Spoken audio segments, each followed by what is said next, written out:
to the Polgar Chess University. In this lesson, we'll talk about forks and double attacks. Well, not quite forks in the kitchen, although I have to say there is a lot of similarity between forks in chess and forks in the kitchen. While the kitchen fork we use to pick up a piece of meat or vegetable or potato, or several of them usually at the same time, in chess we use forks to attack at least two of the opponent's pieces at the same time. Let's see in practice how that works. We will have 20 examples to demonstrate the forks. Here is the first one.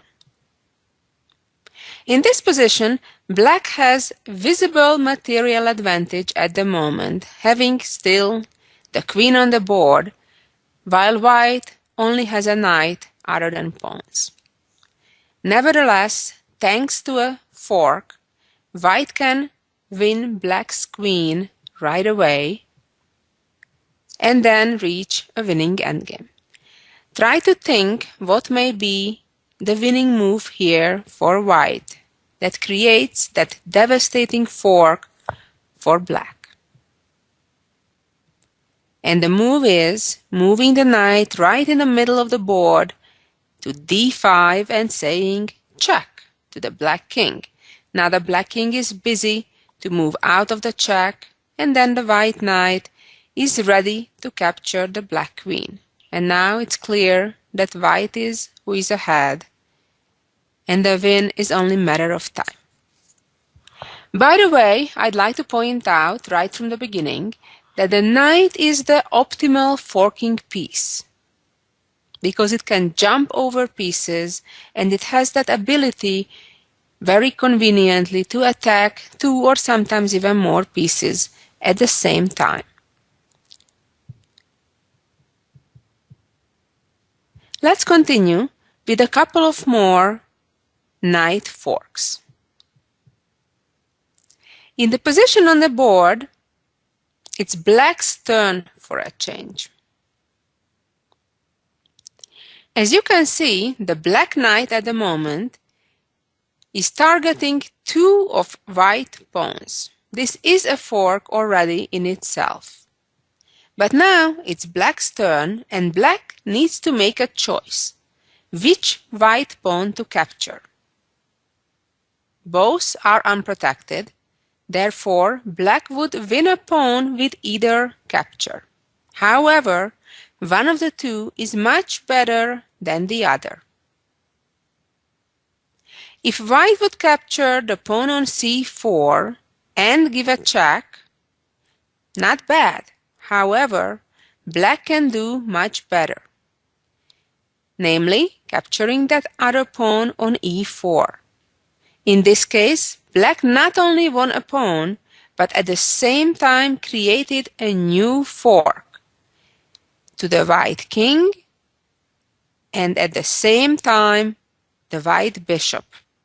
The white king is too far away from the bishop to protect it. Therefore, after the white king gets out of the check, black simply captures the white bishop for nothing. And let's move on to example number 3. Here we are. At this moment, black is a pawn ahead, but white has a choice to right now capture the pawn on b7 free of charge. But this reminds me of the famous advice: when you see a good move, look for a better one. And in this case, indeed, there is a better choice, namely to create a fork that will win a much more valuable piece of the opponent, a rook instead of just a pawn. Again, the black king is in check, is forced to move out, and then the white knight can capture the black rook, winning serious material advantage.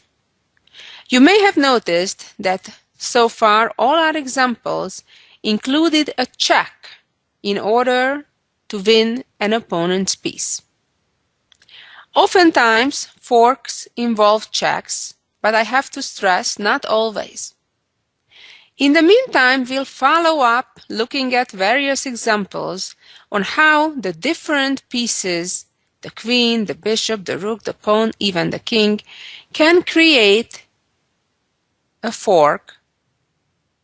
And for now, we'll continue with examples where a check is involved. Then towards the end of the lesson, we'll see several examples when there is no check involved by creating the fork.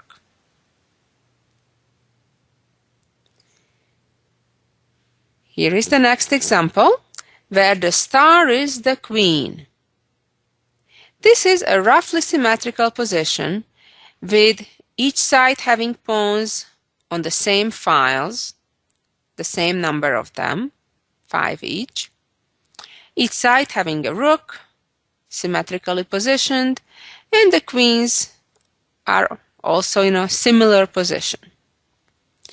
The big difference is that it's white's turn, and that gives white the opportunity to win black's rook.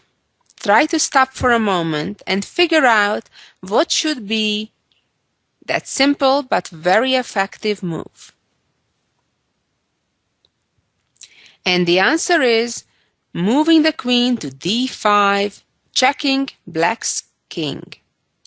Again, the important part is that we didn't only give a check, which in itself wouldn't mean much, but at the same time we attack black's rook in the corner as well.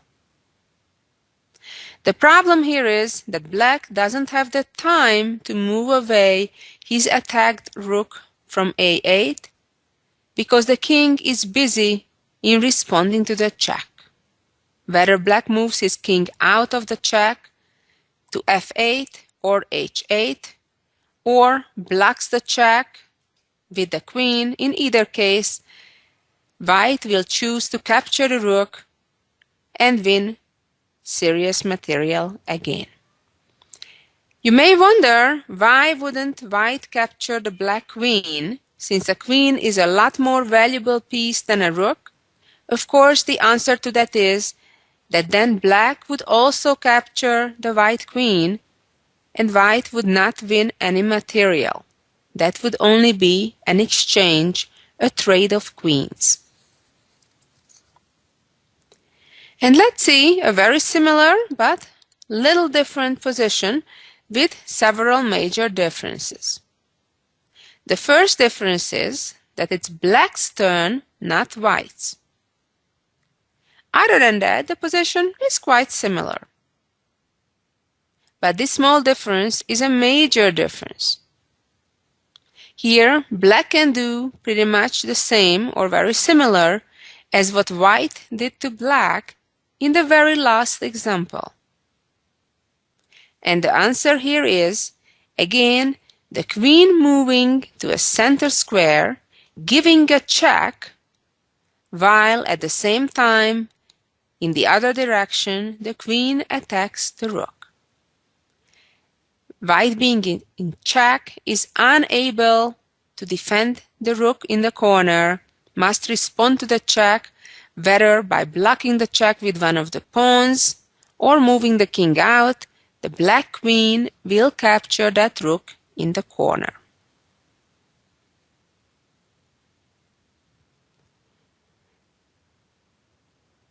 Let's see another example where the queen is the star.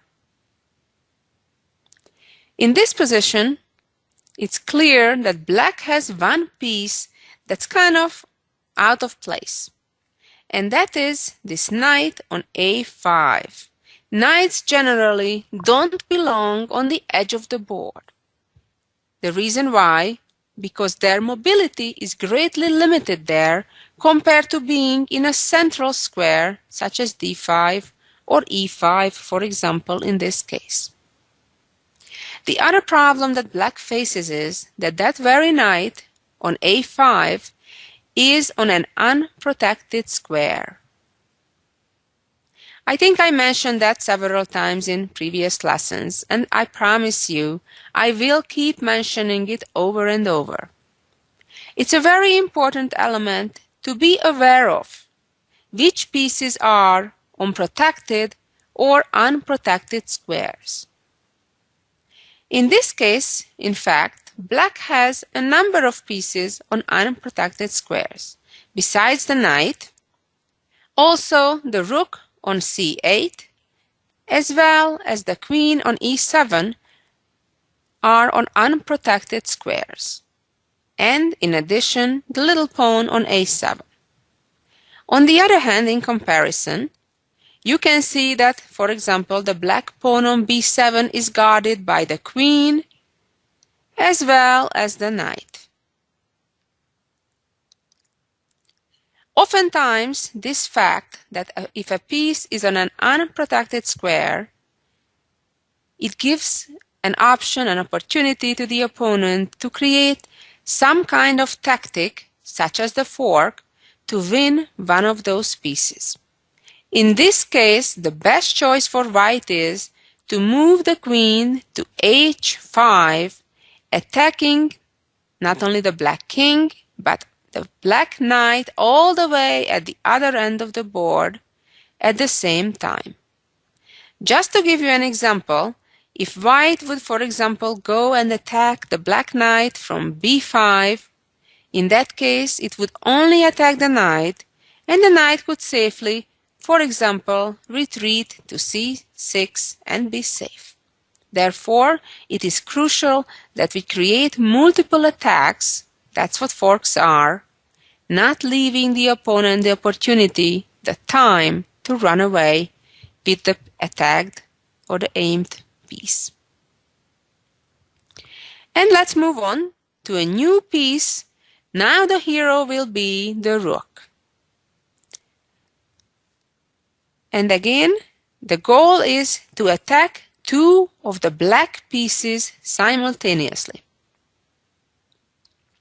You may wonder about a move like moving the rook to d6 to attack black's knight and pawn at the same time. However, don't get confused, something like this would not work at all. It's true the black knight is under attack, but for example, if the king moves and protects the knight, it would be, of course, a very bad choice to capture this pawn on b6, because the black pawn would then capture the rook. Let's go back to the starting position, where white has, on the other hand, a much better way to attack two black pieces. And again, white gives a check, keeping black real busy getting out of it, and then the rook could simply pick up the unprotected bishop on c8. And let's see another example with the rook being the star. In this position, black seemingly has a super dangerous threat, and that is to checkmate with the rook on d1 and give a back rank checkmate. White seems to be in serious trouble in trying to defend against it. The white rook is unable to come back and guard that d1 square. Obviously, pawns don't move backwards, they can definitely not help. And moving the king towards g1 doesn't help either, because the black bishop guards the two potential escape squares of the king, and the game would still end in a similar way by checkmate with the rook coming down. However, white can save the game and, in fact, reach a winning position after giving the check with the rook. So for the moment being, black obviously cannot give checkmate coming down with his rook to d1, because it's the black king that's under direct attack. The black king needs to move out, and then the white rook is ready to capture the bishop. White didn't only win a bishop in this case, but just as importantly, created safety for his own king. Now, after the rook check on d1, the king can simply escape on h2 and be safe. And with white having 3 passed pawns on the queen side, white has excellent chances to win the game. And the last example, with the rook being the star. Here we are. In this position, black has clear material advantage, having an extra knight. And here, white is able to exactly win that knight, thanks to the little pawn on g6 that is guarding the h7 square. Therefore, the white rook is able to come right there to h7, check the black king. The black king obviously cannot capture the rook because the pawn protects. And when the king makes its only move, then the rook already will capture that knight, and it's only black who needs to worry about saving the game, not white. And let's move on to the next piece, the bishop. In this position, black is ahead. Black has an extra rook versus white having an extra bishop and 1 pawn. Black is in a clearly better position, yet it would be a huge mistake to capture the pawn on b2. Why? Because it would allow a bishop fork by coming to d4, attacking the black king, checking it on one hand, and on the other hand, attacking black's rook. And then, again, as usual, when black gets out of the check, the white bishop captures the black rook, leaving white with a winning endgame.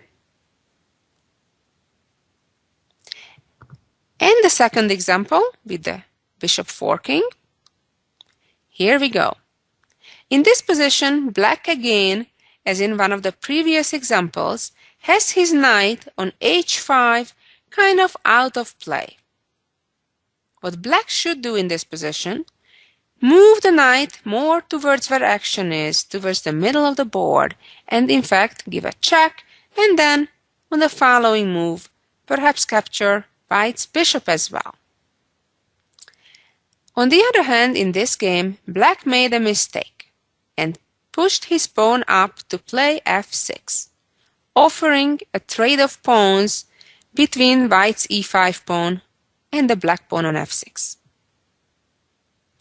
And here, instead of capturing black's pawn on f6, white can do much better.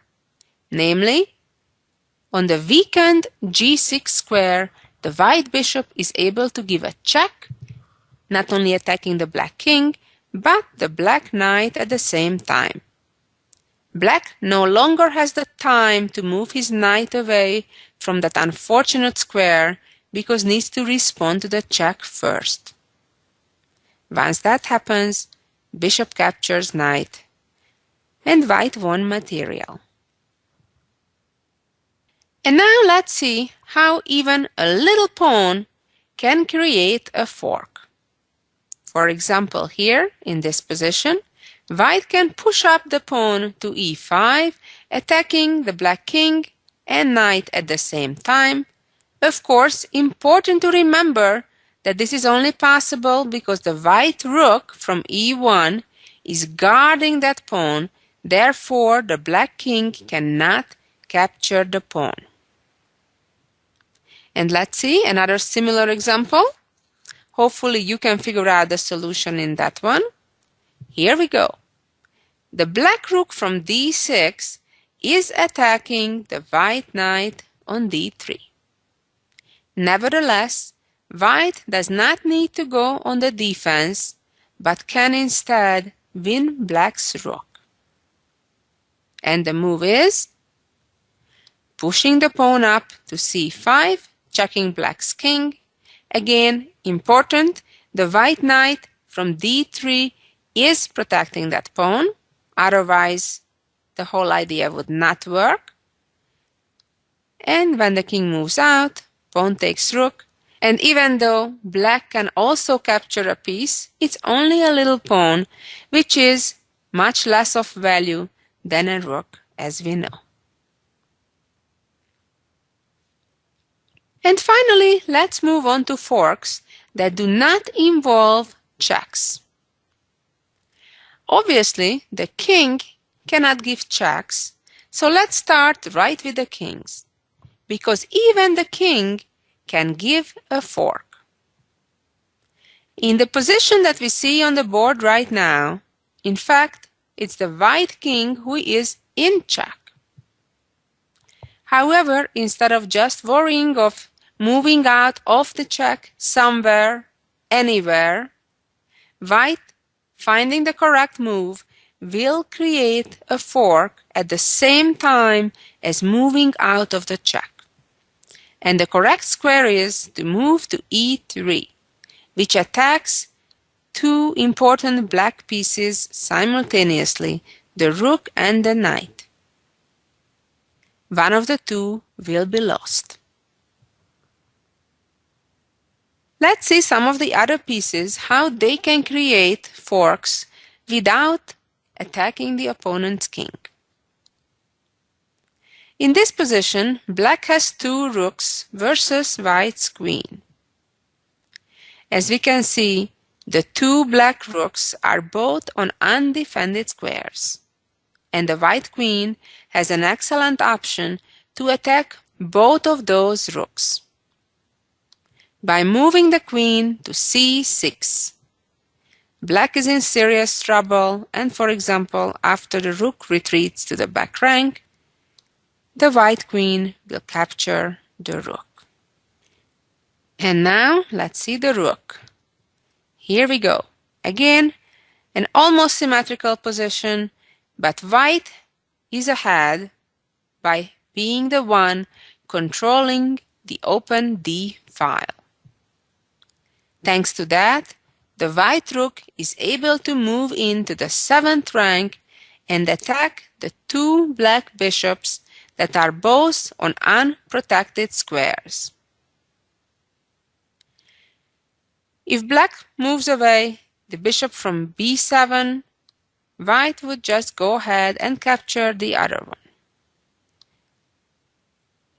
If we go back to the starting position and after rook D7, black on the other hand moves the bishop to F6, then it would be a mistake to capture that same bishop, because black would also get to capture a bishop of white. Therefore, the correct move is, after bishop F6, to first capture that bishop on F6 to trade bishops. Now, if the black pawn recaptures, then rook takes already, leaving white with an extra bishop. Or, if black tries to be real tricky right now and plays bishop to C6, then white would play rook C7, again attacking that bishop, and now either the black bishop runs away, in which case so will the white bishop, or if the black pawn takes the bishop, then rook takes C6, and again white is a bishop ahead. And let's move on to the bishop. In this example, we'll see the goal being only to win one little pawn. Remember, it's usually a good idea to win any piece of your opponent's if it doesn't involve you losing some of yours. In this case, the bishop is the hero that can accomplish this goal. By moving the bishop to D4, white attacks a real valuable piece, the knight, and at the same time, the black pawn on B6. Naturally, black will want to save his knight, but in that case, the bishop is capturing the pawn and white is a pawn ahead. And let's see about the knight. Without giving any checks, how we create a fork. In this example, black has two rooks that the white knight can attack at the same time. By moving the knight to the middle of the board again to D5, attacking two rooks, white is gaining material. Only one of them can escape, at the time. For example, after a best choice of black, when one rook would go and protect the other, knight would capture the rook would capture the knight, white would still gain material because, as we know, rooks are worth 5 points, clearly more valuable than knights, which are only worth 3 points. And let's see the little pawn. This is a very typical example, happens in many games, because this is such a natural developing square for the black bishop and knight. Be aware of such and similar pawn forks. Happens all the time in all kind of openings. Again, similarly to some of the previous examples, it's crucial that there is a pawn that's protecting that e5 pawn. The pawn on d4 is guarding the one on e5. If the one on d4 wouldn't be there, then black could simply capture the pawn for free. In this case, it's not for free at all, because the pawn from d4 now will capture that bishop, leaving white with clear material gain. And here comes our last example that will give you an example of a double attack, which is kind of like a fork, but a little bit different. Here the difference is that we're really attacking one piece and the second threat, that is to checkmate. So instead of attacking two pieces, we focus on threatening to give checkmate and attacking another piece at the same time. We're not going to see many examples of this in this lesson, but we'll come back to it at a future lesson. It's a very important topic. I just wanted to make sure I introduced this idea to you as well. And here it comes. The queen moves to e4, creating a battery between the white bishop and queen, threatening to checkmate on h7. And while black is busy guarding against that, for example, by pushing the pawn up, the white queen is free to capture black's rook in the corner. Naturally, black did not have the time to move the rook away from the danger, because then immediate checkmate would have followed. Thank you for listening to this lesson.